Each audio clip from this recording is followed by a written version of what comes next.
Tusen tak. So that was good. I actually understood what you were telling me. I speak a little bit of Danish. Vong mein hør incidentska? Raise your hands. Yeah?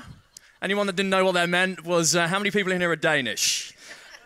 Put your hands up if you're from anywhere else. No, don't do that. Of course, if you're from somewhere else, that just means you're stupid because you're not from Denmark. But you're a good crowd, I can already tell. It's interesting with David. I've known Shingy for a number of years. We tend to have this thing. He has high hair. I have low beard. So we're balancing it out quite well for your afternoon.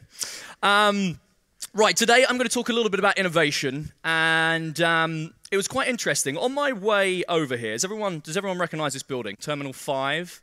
I'm sure you've all been through it. It's BA's terminal in Heathrow. What's interesting about it is it's getting darker.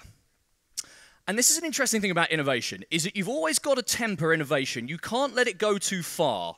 Because what they did, they spent £4.2 billion, that's billion pounds, 4.2, on this building. All the stuff, all the way all the carousels work, it's amazing. What they didn't realize was that when the light bulbs started going out, they had no way to change them. Someone forgot to create a way to get up to the top here and change the light bulbs. So you have to remember that innovation is great as long as you don't take it too far from the current day. Point number one. Point number two was that I was on my way over with James. Where's James Gover? There he is, right down the front. So I was on the way over. Oh, hello, Kat. Nice to see you again. I was on my way over. I was reading the FT. I read the FT every day, people. There's a fantastic article in here which says... Genetics in Britain are the same people they used to be. Apparently they've done a study from the 1990s where our DNA is exactly the same as it used to be 2,000 years ago. The Danes, by the way, have tried to infiltrate. Let me read this to you. Although the Roman and Danish Vikings and Norman invasions had a huge social linguistic impact, see, I was good earlier, and they achieved political dominations, they did not bring enough people to shift the British DNA significantly. So you've tried, people, you've tried. And it struck me what was interesting is whilst our DNA has not changed, whilst as people we've not changed, and this guy, does anyone know this guy? This is Richard III. He was around in about 1642. This is Richard today. He looks a little different. And the story last year was, in fact, Richard, rather ignominiously, was found in a car park. He was buried in a car park up in the north. It was terrible. One of our greatest kings ever. His DNA has not changed. But one thing that, interestingly, they found out was that when they studied his skull, his mouth was very different to our mouths. And the reason why is that technology has affected the way we are as humans. So our DNA has not changed, but technology has. A fork is a piece of technology. Let's not forget that. We crafted it ourselves. But the way our mouths are designed now have changed over time because the fork and the way we eat food has changed it. So technology changes who we are, but as humans we don't change. This is an interesting piece of innovation. You may have seen this. Were the Danes at the World Cup last year or the year before? Were you there? Sorry. Oh, God. This guy here, I show you this just as the sort of final prelude to what I'm going to talk about today. This guy is a paraplegic. He died. He didn't die. He's there. He was injured in a car crash, and he was a football player. And the Brazilians, there's a Brazilian scientific community, and they're working with Microsoft and a number of other people. They've created an interface where your brain can now kinesthetically move your body. Because when you're a paraplegic, your brain still thinks like you're moving. It's terrible. They still dream as though they're moving. And so now we've created an interface where your thoughts go into the interface, and as you saw there, he was thinking about kicking the ball when he actually kicked the ball. That was the first kick of the Brazilian World Cup. You never saw it because the TV didn't start at the right time. But that's it. So technology is moving at such a pace, and it's actually quite amazing. Okay, right, let's get into it. I don't know who got this picture of me. Who's from What's Next? This is the worst picture I've ever had to promote myself. Number one, my beard is getting rather large. I've had it cut since then, and I've had a little bit of colour put in there because it was getting too grey. But anyway, but I've got my glasses on, and the reason why I've got this, you took this from Germany. I did a talk in Germany, and I pretended to be this guy called MC Fitty because I was the only person on the German panel that wasn't famous. There was like the head of, there was an entertainer, there was loads of of amazing people, and then there was me. So I thought, oh God, I've got to pretend to be someone famous. So I pretended to be MC Fitty. I came on singing. So anyway, I just wanted to let you know that's me. Just like David, I also talk very fast. So if I'm talking fast, just kind of wave your hands, and I'll try and slow down. But we've got to get through a lot. In Germany, they call me the machine gun. That's what they call me. I take it as a term of endearment, or das die Maschinengewehr. Yeah, anyway, that's what they call me. In Australia, because the Australians are funny, David Shing, thank you very much, they call me the talking beard. I also take it as a term of endearment. But when you're in innovation at Microsoft, you have to have a beard. You have to. Look at our first picture ever from 1978. The majority of those people have beards. There's only two that don't. The one in the center is Alan Greenberg. I actually had to look him up because I thought it might have been Alan Greenberg from RGA, you know, the guy who looks after all the Nike account. It wasn't.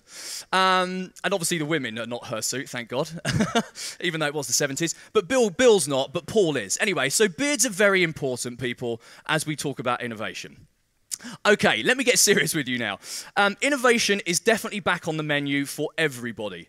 I talk to loads of different companies, and I'm traveling around the world. I'm in Singapore tomorrow talking about innovation, and everyone wants to talk about it. I say the Americans, it's like eggs over easy, scrambled eggs, sunny side up. Everyone thinks they're doing innovation in different ways. So it's back on the menu for everybody. Everyone wants to talk about it. But what's interesting is, I think the key here is that the intersections of culture, which is at the top, bottom left is traditional marketing, and on the right here, you've got data and tech. And what's interesting is that the intersection of these areas is the most interesting.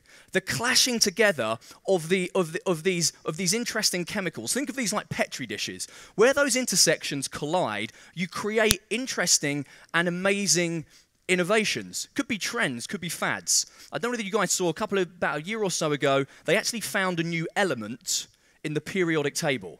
That's bizarre. How did they do it? They clashed calcium particles together, and they invented a new element for about 0.008 of a second. But something new existed.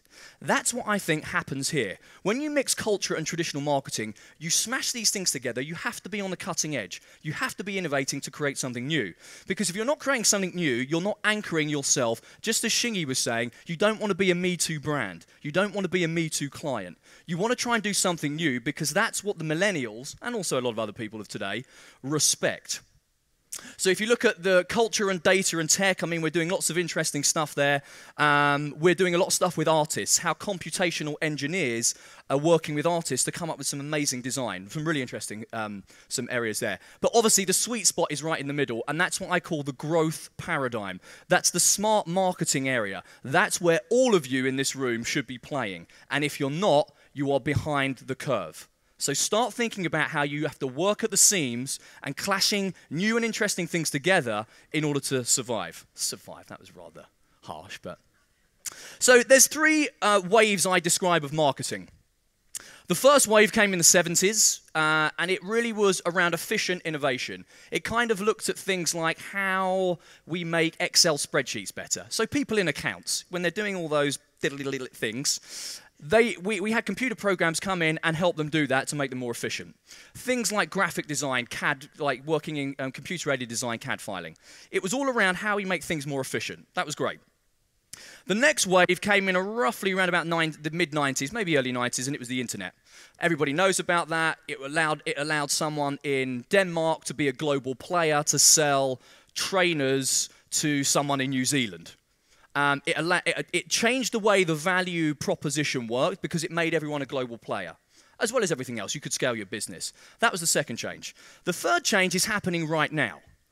And what's interesting is this one is more impactful than anything. And Shingy touched on it. It's called the Internet of Things or the Internet of Everything. What's interesting here, and this is the key difference, is that this is the first wave of innovation that is actually changing the products. When the internet, it just changed the value chain. This is actually changing products because everything we're doing, wearables, devices are becoming more miniature because they can connect to the web because we've got signals that are allowing it to do that, and they have to connect to the cloud, and I'm going to talk a little bit about that later. But my point here is we're in the third wave of major innovation, and this is the most important and the most innovative. Okay. Shingy also had something. Does anyone know what this is? Does anyone know what this is? Oh, God, I was going to pass it off as mine if you didn't know that. It's the hype cycle. Exactly, it's the hype cycle. So what's interesting about the hype cycle, and you can see this is a terrible drawing by myself, what happens when we talk about innovation or invention, come to think of it, is at the bottom, when you bring something new out, you get a big rush of excitement. So it goes really high. So that you get to the top of that peak, it's like...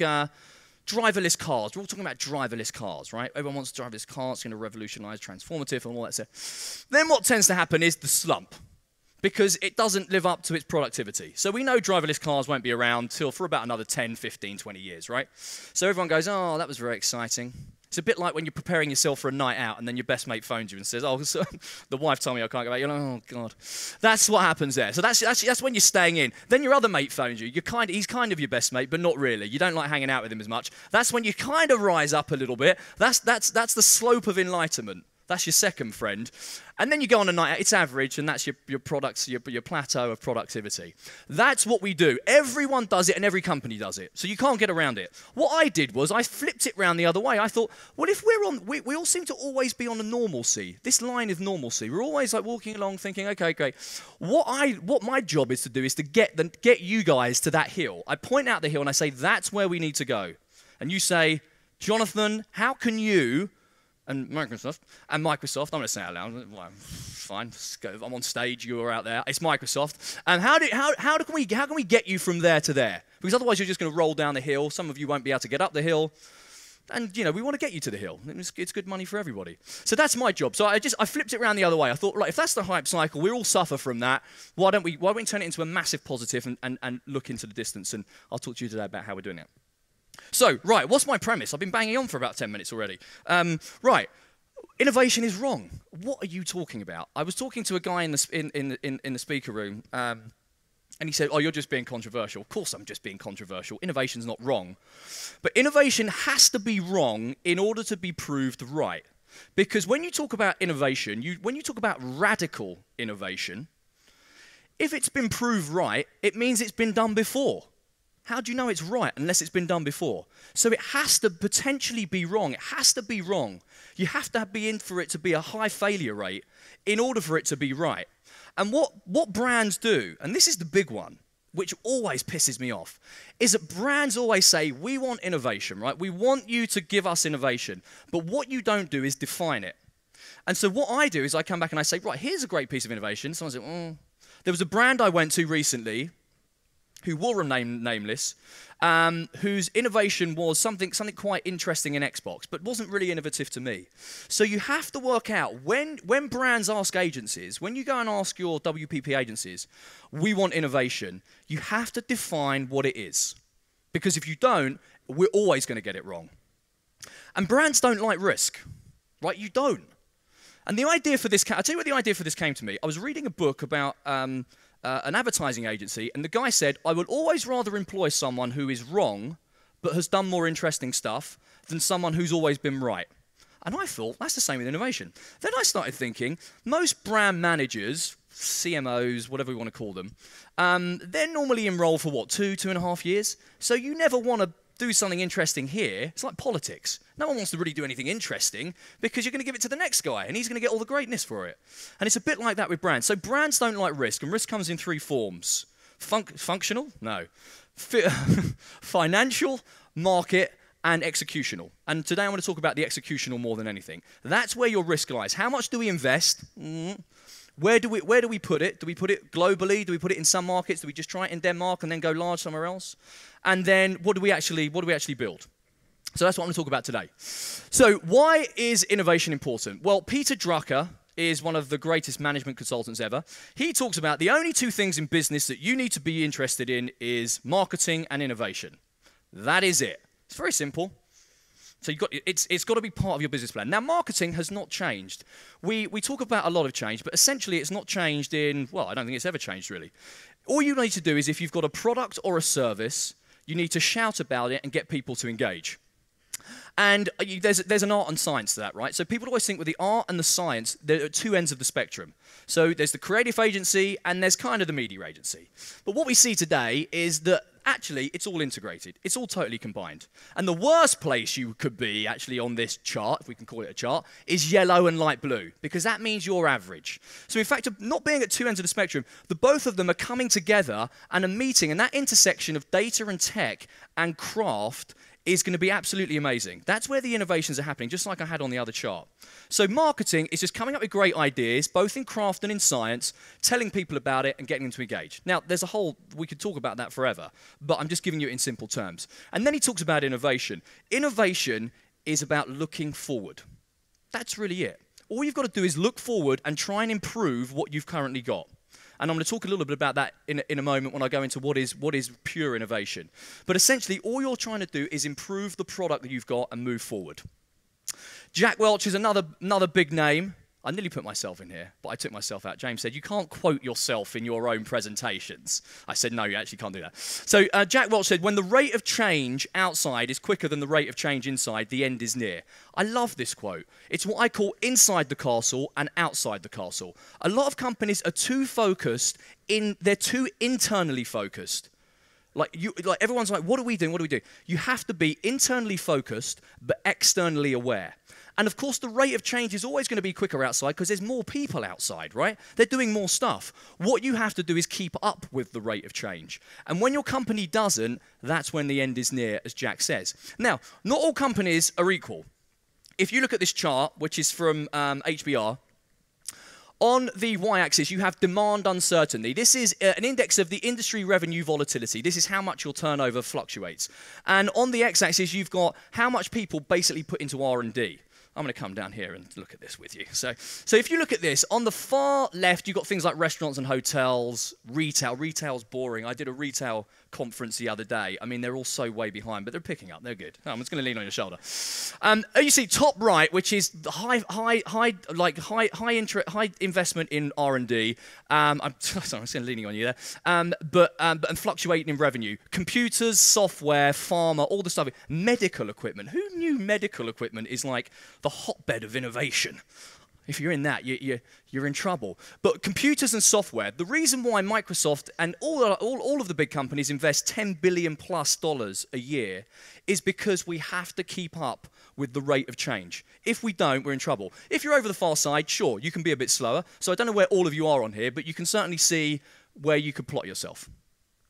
And the first thing our new CEO said when he got on stage, and obviously this was staged, was he says, our industry does not respect tradition, it only respects innovation. That is interesting.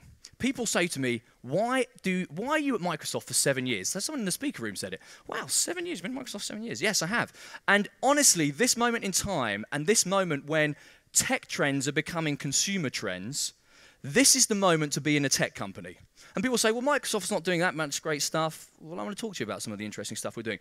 But the point that Satya here is making is that it doesn't matter whether you're a 4 or a 5, or whether you're a 3 or a 2, because tomorrow, as long as you keep innovating, you can be number 1. So we all know about Bill Gates. This is what I call the other Bill. This one's the other important one at our company. And basically, capitalism has always been based on the fact that money is a scarce resource. Right? We've always been brought up and taught that money is a scarce resource. That's no longer the way it is. People go and start up small companies with a piece of technology and they get investment from all over the place. And, you know, as I say, you have to do that. I call it, you have to be cool to be cool, right? You have to keep up and be authentic. So you have to try and get this energy back into the company. And the way I see this energy getting back into the company is through innovation. When you start to innovate, it becomes your superconductor. Now, the interesting thing with energy is that if you remember back to your physics lessons, you can't create energy. It's impossible to create. There's a finite amount in the world. All you can do is transfer energy.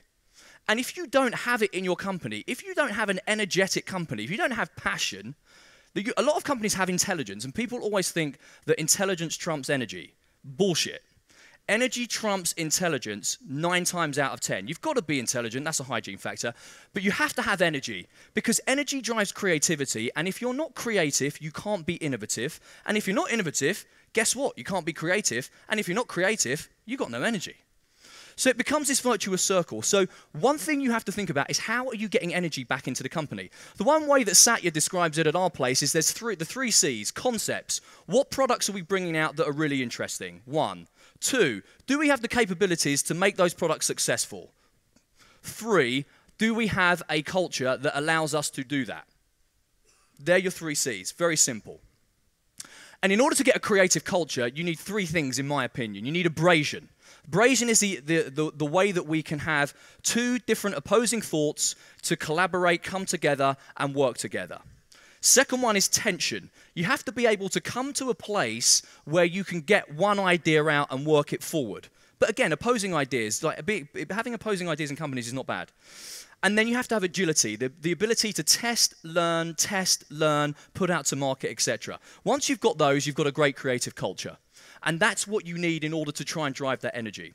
So think about where you guys are and whether you've got those within the company. Once you get that, you have to instill what I call ambient creativity. It has to be all around. All of these guys here, from Picasso to Einstein to Beatles to Bergkamp, anyone Arsenal fans in the room? No, yes, right up the back there. Get down the front. Artists, comedians, they all have this ambient creativity. You would be amazed at the companies that I go into who people have creative paralysis. It's unbelievable. They can't get back into thinking how they can be creative, but you need to have ambient creativity in order to succeed. You probably all know this building. This is the Bilbao Museum. I love this museum because the story of this was in the 1970s-ish, 1980s, Bilbao was a town that was down on its knees. The one thing that they created, the mayor came up with this idea, he got Frank Gehry to come and create the Guggenheim Museum. All of a sudden, the town was like awash with creativity. Tourists coming in, I mean, that always helps because people spend money. But it's amazing how this building has the blast radius creative effect like nothing else. Who would know that just building something of that beauty can change things? And it does. So that's why there's no equation. So I started thinking, is there an equation for innovation? And this is just my approach here. I'm going to come down again because I quite like coming down here when we do this. So I think you need insight. You have to have a piece of insight. I'll walk around as well. You have to have a piece of insight, and that's what you guys give us. We cannot come up with the insight that you guys have. You guys have it more than anybody. So you have to then include technology. If you include technology in, that has a dramatic effect. That's a lot of the stuff that software companies have. We do really well at it. We're adding that in. I'm a nightmare for the cameraman that he's trying to follow me.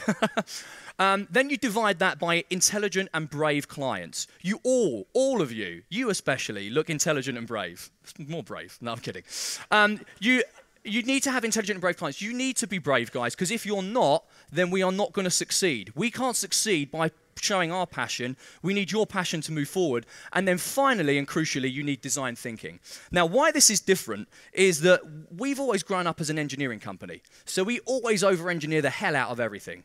What we've started to do is put design principles right back at the heart of this company. And we're starting to think about the human-centric design model. And again, Shingy was talking about that. Thinking about how humans, or I always say, technology needs to learn more about humans and humans need to learn about technology. And if we do that, hopefully we'll get innovation. And you can ping me on that. Right, the definition of what it is. It's a new idea. It needs to be applied. This is absolutely crucial. Now, if you don't apply it, it's just what I call an invention. So I disagree with Shingy here earlier. He said it doesn't need to be innovation, it needs to be invention. You need insight, which drives an idea, which drives an invention, which drives innovation if applied. And if you want true innovation, it needs to go beyond its original use, beyond what the inventor thought it could ever achieve. It needs to go beyond that. That's true innovation. It needs to break into a market. So breaking into market. When you break into a market, that's not a positive statement. And in fact, every business will be disrupted. You will all know about disruption theory, I'm sure. You will all know about it. Where's Clayton Christensen from? Is he Danish? No, he's Swedish. Anyway, he talks a lot about disruption. I saw an interesting stat the other day. On the FTSE 100, over the next 18 months, over 70% of the businesses will be disrupted. All the businesses that you know today, all of them, I would hazard a guess that, well, let's say 99%, have all been disruptors. Again, I'll use Microsoft as an example because it's one I know. We disrupted IBM. All big companies today have been disrupted. You have to be aware that someone or some company is going to disrupt you. And it's much easier now. And what tends to happen in disruption theory is what we call the flight to premium. So companies go, oh, you know, we don't have to worry about those little upstarts. You know, their product's not as good, and they're going to go for the low-end consumer with low-end margins. So take Netflix, for example. Netflix is a good one.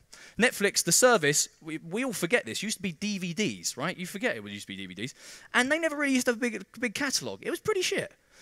And so Blockbuster looked at them and went, oh, we're not worried about those guys. It's niche in the market. They're going after the low-end consumer. What happens in disruption is that they take that on and then master that, and then they disrupt the next level and move up, and then you're totally disrupted. So the worst thing you can do, which is counterintuitive, is to fly to premium and only look after your premium customers. Businesses should always look across the whole spectrum. So we all know this story, right? Everyone knows the Kodak story. Yeah, there's the apocryphal story of Kodak. The day that Kodak went bust, Facebook bought Instagram for $1 billion. It's probably a good deal, actually.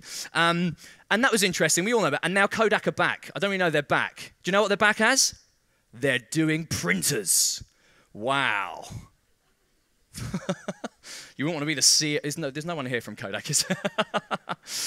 Now, interestingly, Kodak was always the number one. Fujifilm was the number two. Fujifilm, yeah, they weren't bad. Yeah, we know. Okay, fine, Japanese, great. Now, if Kodak went under, surely Fujifilm is going under, right? They're the number two in the market. Film is gone. Do you know what Fujifilm does now? Take a guess. Take a guess. Do you know what Fujifilm does now? Go on, you in the front row. Go on. No. I'll tell you what they do. They do face cream. They are the best-selling face cream in Asia. It's called Asterlift. What? Okay, I'll tell you why. And actually, it's really good, because I go to Korea, I do a lot of work with Samsung, and this, I mean, is amazing. I mean, I'm actually 45. So this is amazing. And now, the reason why they pivoted into this is because all your skin is collagen. Well, depends, some people have got more than others. But it's how light refracts off of your skin, and then how that ages the skin. It's the same thing with film. Right? It's how light attacks silver retention and then bounces off. So they said, right, we'll pivot into this. And they've started creating. That's where Fujifilm have gone. And guess what? They don't mind shouting about it. I found them in The Economist the other day. Film is our name, but we are more.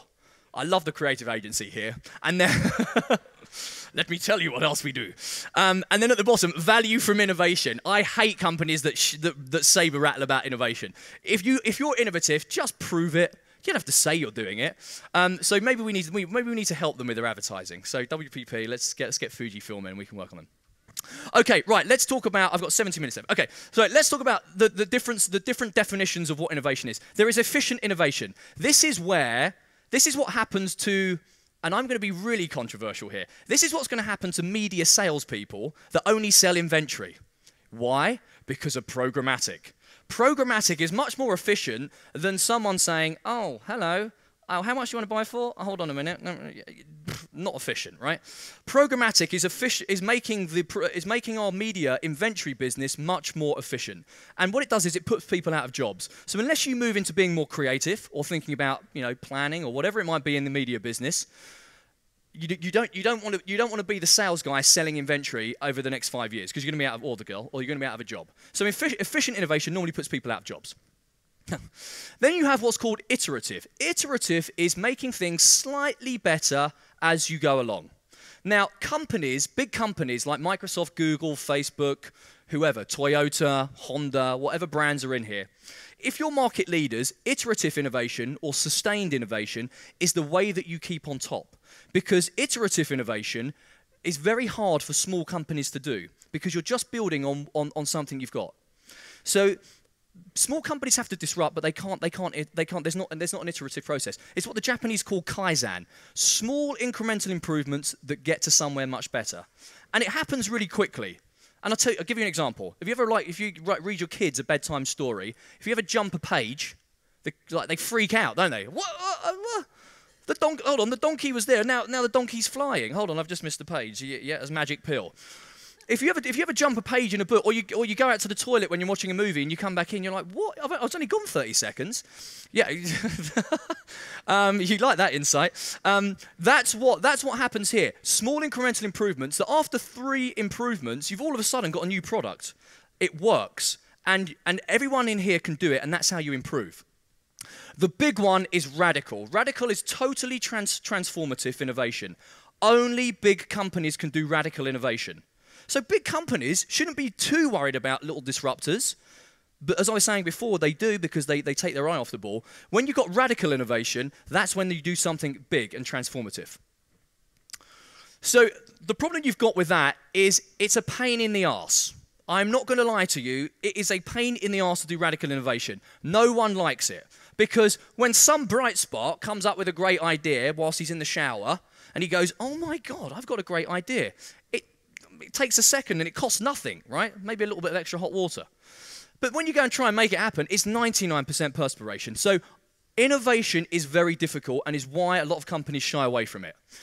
But it takes a long time to come to fruition. So this is what I call, you know the long tail? I call this the long nose of innovation. So you've got the long tail of business and you've got the long nose of innovation. So when someone invents it, take for instance the mouse, right? The mouse, we all use the mouse. When you've got the mouse, that came out in about, what, was it Xerox PARC in their labs in about the early 70s, maybe late 60s. It took forever to break through and get traction and then become like de rigueur for all of us. And people go, oh, what an amazing thing. They don't think that it took 20 years to come to fruition. Just think about what's going on now. I always think about this. I'm doing a talk on artificial intelligence next week in London, and think about where artificial intelligence is now with Baidu and with Alibaba and with Microsoft and with Google. Do you think that doesn't exist right now? Of course it does. But it will take another 10, 15 years to come out. So whenever you see something, whenever it hits the market, it's been gestating for a long time. That's my other point. So what we do is we create these labs. So we've got Microsoft Research, we've got Google Labs, we've got Bell Labs, we've got Xerox PARC, one of the famous ones. And they're great, and we put a lot of money into them, and historically not a lot came out. Right? We always had a big problem with getting it. They weren't efficient themselves. So as I just said, we spend about $10 billion a year, and I go, on what? Like, what?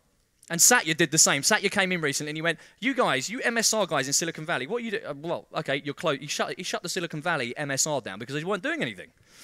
Good, because they weren't applying it. They weren't applying their thought. And what you need to do is you need to have what I call, well, let me do this. In fact, okay, everyone put their hands up in the air. Put your hands up in the air. Wave them around like it just don't care. No, you don't have to worry about that. Oh, no, keep on. I wasn't joking. Right, everyone who is right-handed, put your hand down. Okay, he's going to tell. Everyone who's left-handed, put your hand down. Okay, who's left? Okay, are you all this? You're all ambidextrous? Or have I just messed that one up? Okay, so anyone who's got both hands up, anyone who's ambidextrous, just leave your hands. So put all your hands down. Put your hands up. You're ambidextrous, right? How many people here? Let's have a look. Truly ambidextrous. That means use of both hands, by the way. Sorry if you didn't know. So just one person in amongst however many people we got here, a couple of hundred people, right? Ambidextrous. The way that you work innovation is to be an ambidextrous organization, and effectively, and this is quite simple. But it's been proved to be the most effective way to drive innovation in your company. You have an existing business today and you have an emerging business.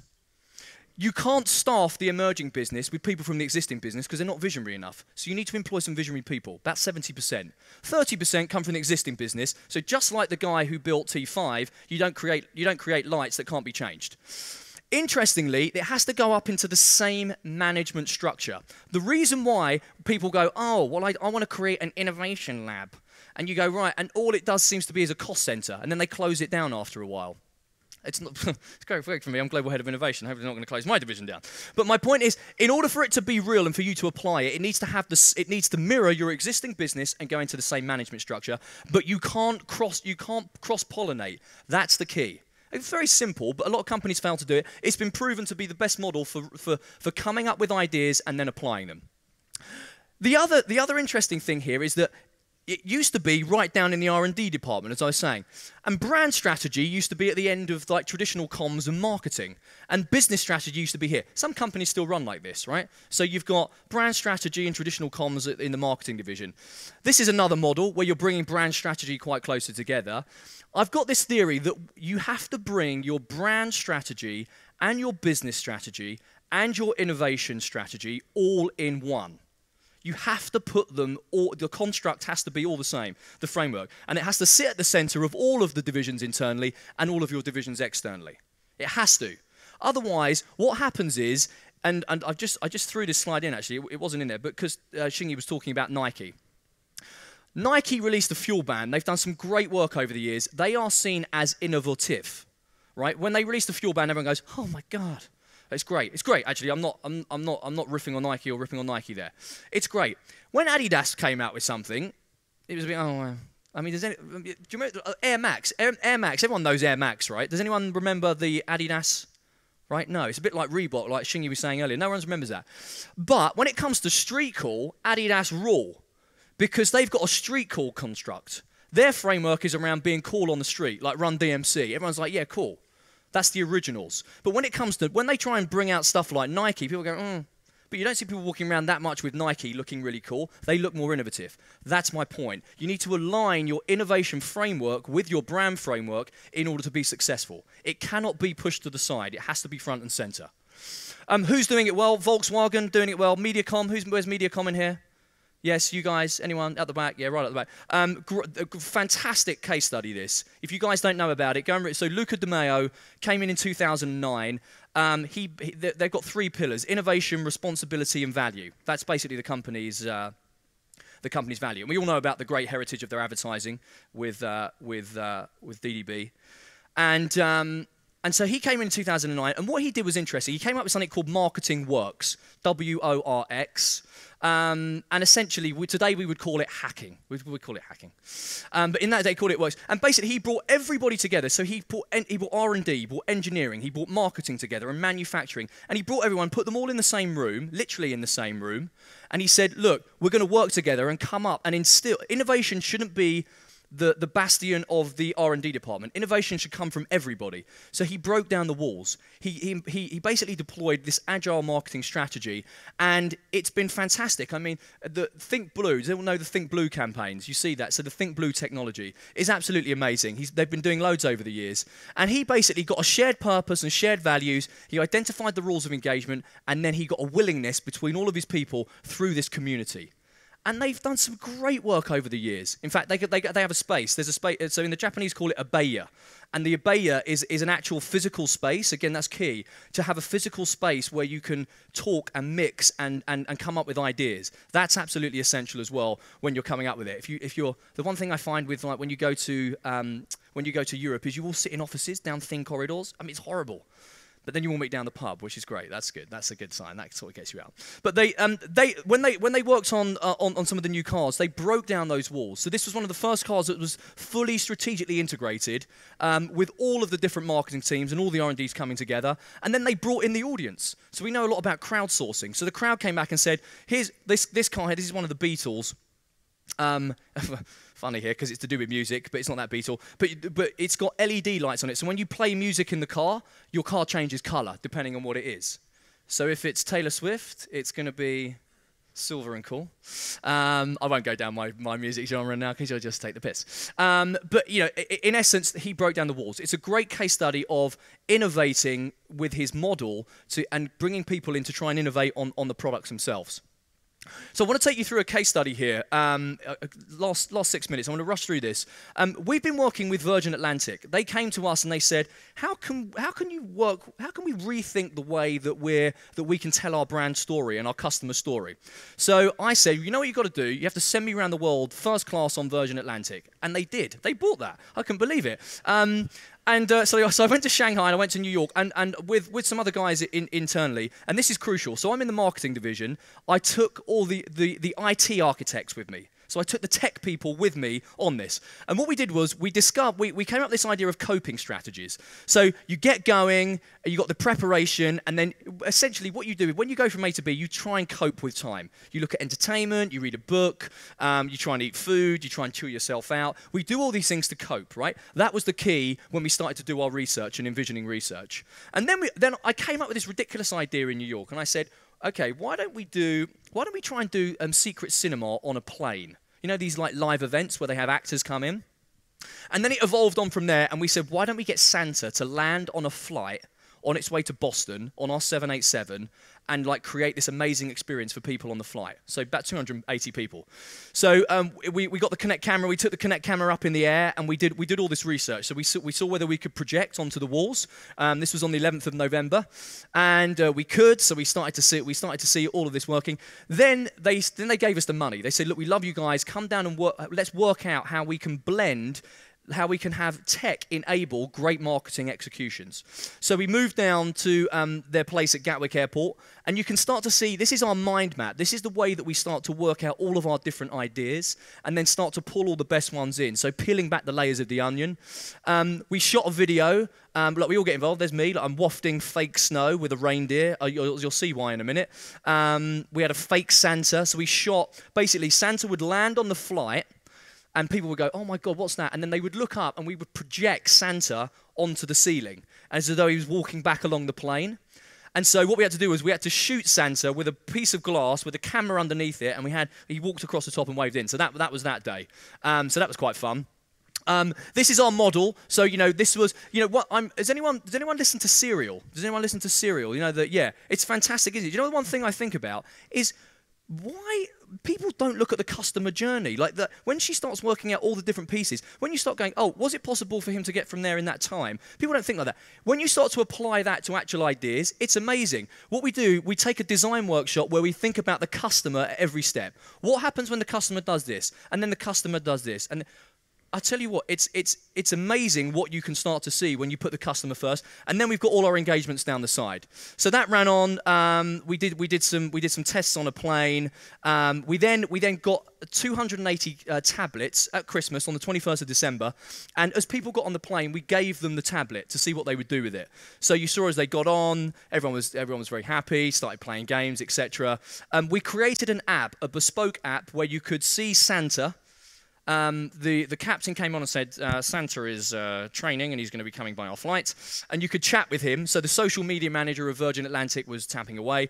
But we got a huge engagement. It was fantastic. People, you can see that's the chat room. We had images of the flight cam. This is what you'd be looking at if the reindeer was sniffing down your camera.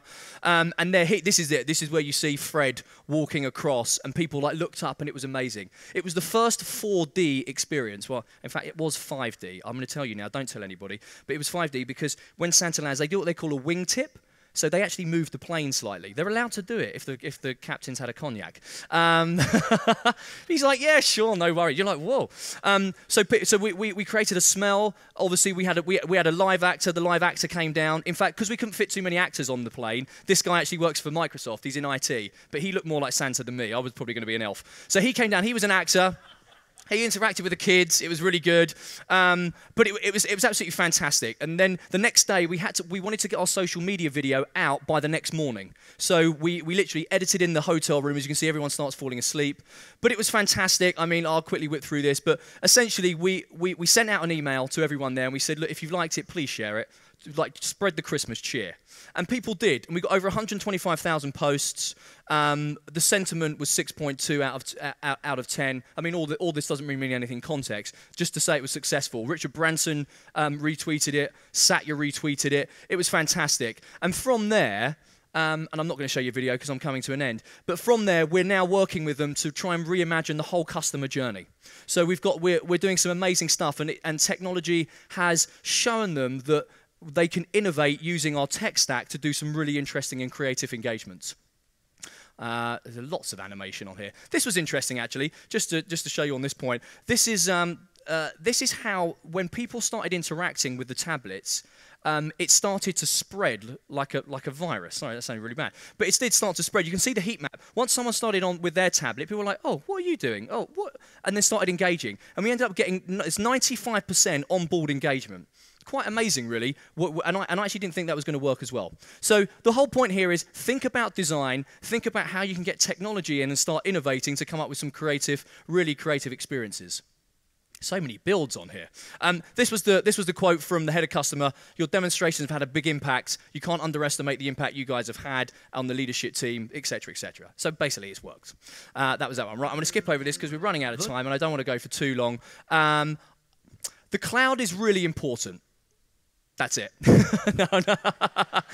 No, all the stuff we talk about with the Internet of Things, we talk about devices. And the great thing about the devices, as I said at the beginning, they're going to change. So software is going to become much more important than hardware, but none of it matters unless it all goes into the cloud. It has to have a product cloud. You have to have a data engine and analytics. You have to be able to model and change the data in order for you to succeed. So that's the business that everybody is moving into. We've got some great examples here, but I want to finish with one which is probably the most interesting. And sorry, I've been talking way too long about innovation here. But the one I want to finish on is this.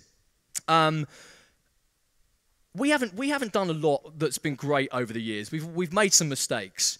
But we've come out with this new technology which is holography. Has anyone seen this, by the way? Put your hands up if you've seen it, HoloLens. Yeah. Not as many as I thought, actually. So Google Glass didn't work because it didn't really do what it should do. This is an immersive experience with virtual reality. So whereas Oculus Rift is totally immersive and you're in your own world, it makes you feel a bit sick. This you wear it, but you see the world outside, but it's augmented with amazing experiences. It's not tethered. So Google Glass was tethered, so when it cut out, it didn't really work. This is all built into the headset itself, and it's coming out for consumers later this year in the US, and we're working with a whole bunch of brands at the moment creating these experiences. And I'm going to finish on that just to sort of prove out to the world that innovation is alive and well. We just need you guys to lean in and be intelligent and brave in order for us to succeed. So let me finish with this final film. Look around. Technology is all around us. We use it in every aspect of our lives. It enables us to do amazing things. But what if we could go further? What if we could go beyond the screen? Where your digital world is blended with your real world. Now we can. This is the world with holograms. What will they enable us to do? New ways to visualize our work. I have an idea for the fuel tank. New ways to share ideas with each other. How are things going your end? I just put the images in OneDrive. Perfect. More immersive ways to play.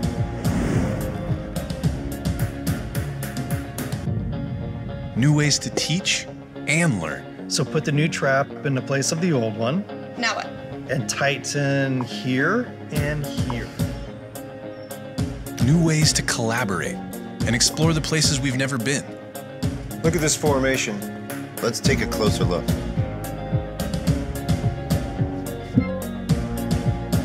And new ways to create the things we imagine.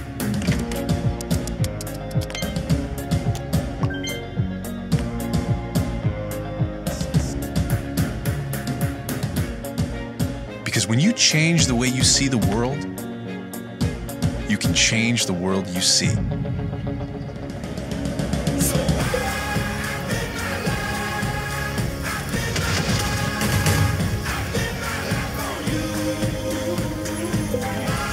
This is Microsoft HoloLens.